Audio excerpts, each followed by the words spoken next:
This theme of Psalm 129 is the travail of the exile in the joy of the redemption.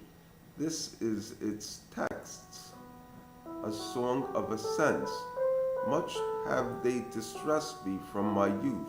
Let Israel say, much have they distressed me from my youth, however they have not prevailed against me.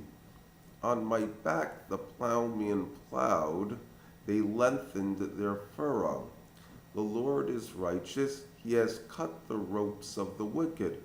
They will be ashamed and withdraw all those who hate Zion. They will be like the grass on the roofs. Before it is plucked, it is withered, which does not fill the hand of the reaper in the bundle of the binder. And the passers-by did not say, the blessing of the Lord is upon you. We blessed you in the name of the Lord.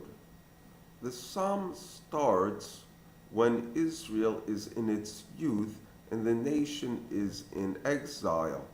The Malbim comments that it is called the Song of Ascents because it speaks about the providence and protection of Hashem upon Israel from all of their enemies. He continues that Israel should say and recount that from their youth they were under siege, but were like a fortified city from the day of establishment and for the next 2,000 years. The Ibn Ezra notes that the phrase, much have they distressed me from my youth, is repeated and remarks that it comes to emphasize that in spite of all the trouble, they did not succeed in destroying all memory of them.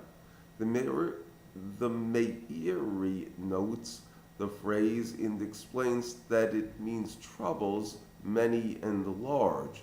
He continues that in spite of this, they could not stop the propagation of the Jewish people, and brings a quote found in the Passover Haggadah that in each and every age they attempted to annihilate us, but the Holy One, blessed be He, rescues us from their hand. The Malbim adds that even with all of the charlatans, Israel never suffered any harm. The Ibn Ezra explains the plowing long furrows on my back as disgrace and degradation.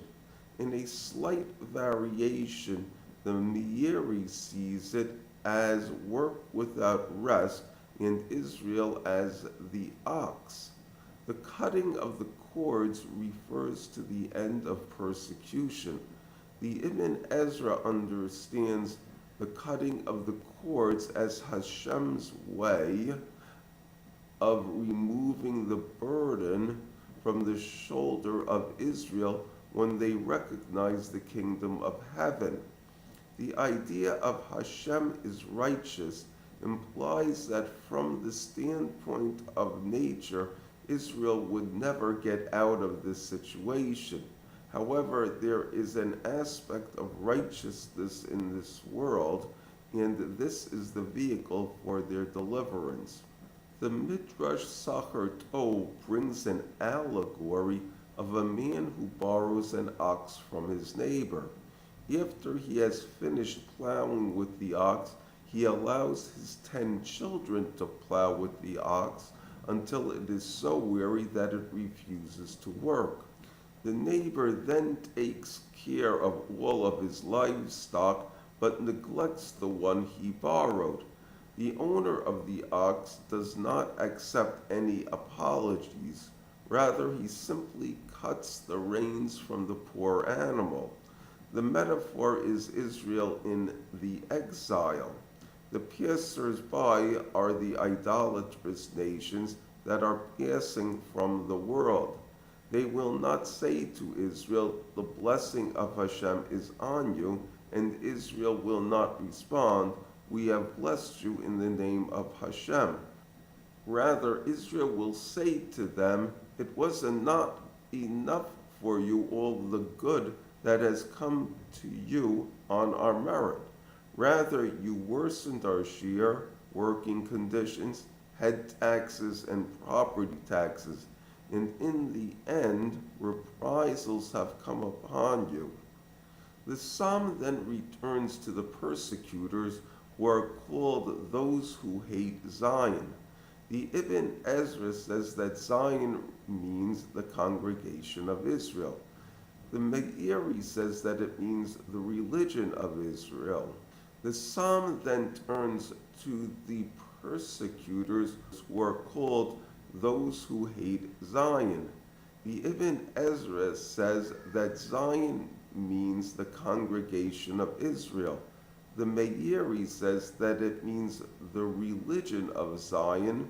The Malbim says it is those who hate the sanctity of Israel and its fortress, which is hinted by the word Zion, which is the place of sanctity and the manifestation of the presence of God. The psalm prophesies that the bad will go away in embarrassment. They are described as plants that are withered before the time of harvest, meaning that in the end they have no value or permanence. The idea of not filling the hand of the harvester or being in the bundle of the binder means that they do not fulfill a higher purpose or advance to a new and better world. This is because they do not consider it a praise that they have Torah and faith in their hearts. And the new world will be one in which people pray to God on behalf of others and bless them in His name. Thank you.